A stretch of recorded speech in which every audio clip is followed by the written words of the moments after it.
তো বন্ধুরা, তো একটা দাদা কমেন্ট করেছিল যে একটা ভালো পায়রার বডি টেক্সচার কীরকম হওয়া দরকার। তো একটা ভালো পায়রার বডি টেক্সচার কেমন হওয়া দরকার আজকে আপনাদের বলবো। তো দেখেন এইখানে একটা পায়রা দেখাচ্ছি, অনেকগুলো পায়রা দেখাবো, সবই ভালো ভালো পায়রা। তো কিছুটা দেখলে আপনারা বুঝতে পারবেন, আইডিয়া করতে পারবেন। তো যেটুক বলছি ওটুক বললেও আপনারা মানে জানলেও বুঝতে পারবেন যে একটা ভালো পায়রা কীরকম হওয়া দরকার। তো দেখেন এই একটা পায়রা দেখাচ্ছি, দেখেন একটা ভালো পায়রা সিনা যে আছে না, সিনাটা অনেক চওড়া হবে। যে বুকের সিনাটা যদি ছোটও হয় পায়রাটা, তাও কিন্তু সিনাটা কিন্তু বড় হবে, ভালো পায়রার প্রচুর চওড়া হবে।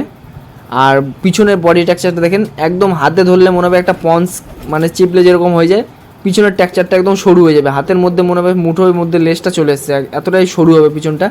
আর এক ধরনের বডি আছে যেটা দেখবেন পায়রার পিছনটা অনেক চওড়া হয়। আমি আরেকটা পায়রা দেখাচ্ছি, ওটা দেখবেন কতটা চওড়া। তো এই পায়রাটা দেখেন, এই পায়রাটা দেখেন চিপস আছে না, কিন্তু আগের পায়রাটা চিপস ছিলাম একদম পুরো পেন্সিল, মানে একটা পেন্সিল যেরকম সাইজের হয় ওরকম পেন্সিলের মতো চিপস যাচ্ছে। কিন্তু এটা দেখেন অতটা চড় মানে চিপস আছে না, এটা কিন্তু টাইট আছে। এই পিছনের যে কোমরটা যেখানটা ধরে আছি, ভালো পায়রা দেখবেন এই কোমরটা মোটা হয়, আর একটা হলো কোমরটা পাতলা হয়, যেটা একদম চিপসে যাবে। আর একটা হলো দেখবেন অতিরিক্ত চওড়া থাকবে। তো এই পায়রাটা দেখেন দারুণ ওড়ে। তো ওটা বলছি না, একটা ভালো পায়রার বডি টেক্সচার কীরকম হয় সেটা আমি বলছি। তো পিছনটা দেখবেন একদম চওড়া হবে, এই যে পিছনটা দেখতেছেন একদম চওড়া হবে। আর একটা হলো পন্সের মতো চিপসে যাবে। এই দুই রকমের বডি টেক্সচার হয়। আর দেখবেন সিনাটা চওড়া হবে, আর সিনার সাইডে দেখবেন এই যে ডানাটা বেরিয়ে থাকবে। তো এগুলো আপনি একটা ভালো পায়রার কোয়ালিটি দেখলেই বুঝতে পারবেন। আরও দেখাচ্ছি, দেখেন অনেকগুলো ভালো ভালো পায়রা আছে।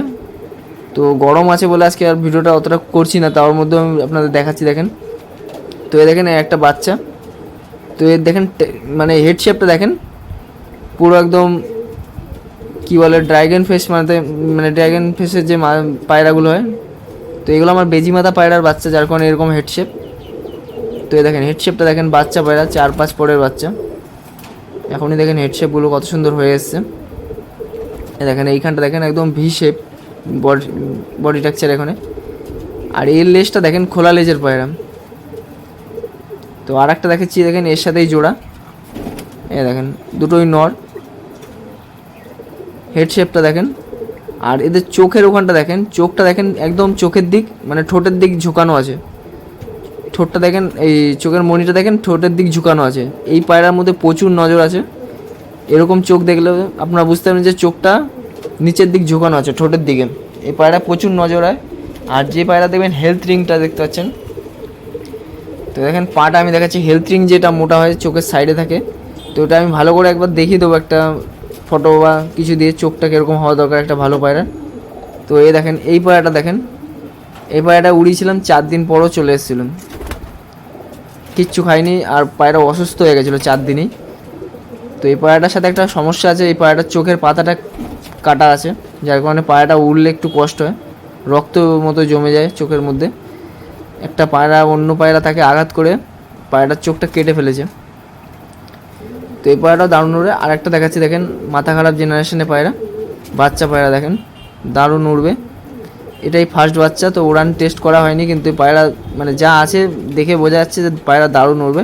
নর্মাল যেরকম একটা পায়রার মধ্যে উড়ান থেকে 6 ঘন্টা 7 ঘন্টা, আরও বেশি উড়ে যাবে নর্মালি, আশা করছি উড়ে যাবে এই পায়রা।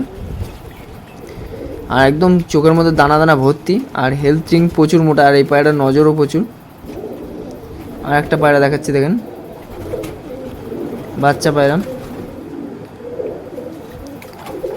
এই দেখেন। আরও অনেক পায়রা ছিল, সেল করে ফেলেছি। তো দেখেন পায়রাটা সুন্দর একটা পায়রা, দেখতে সুন্দর পায়রাটাকে। আর এই পায়রাটাকে তো উড়াচ্ছিলাম, এখন মস্তি হয়ে গেছে পায়রার মধ্যে। আর পায়রাগুলো যে কটাই উড়াতাম সব কুরুসে, এটাও তার মধ্যে আছে, কিন্তু পায়রা গরম হয়ে গেছে।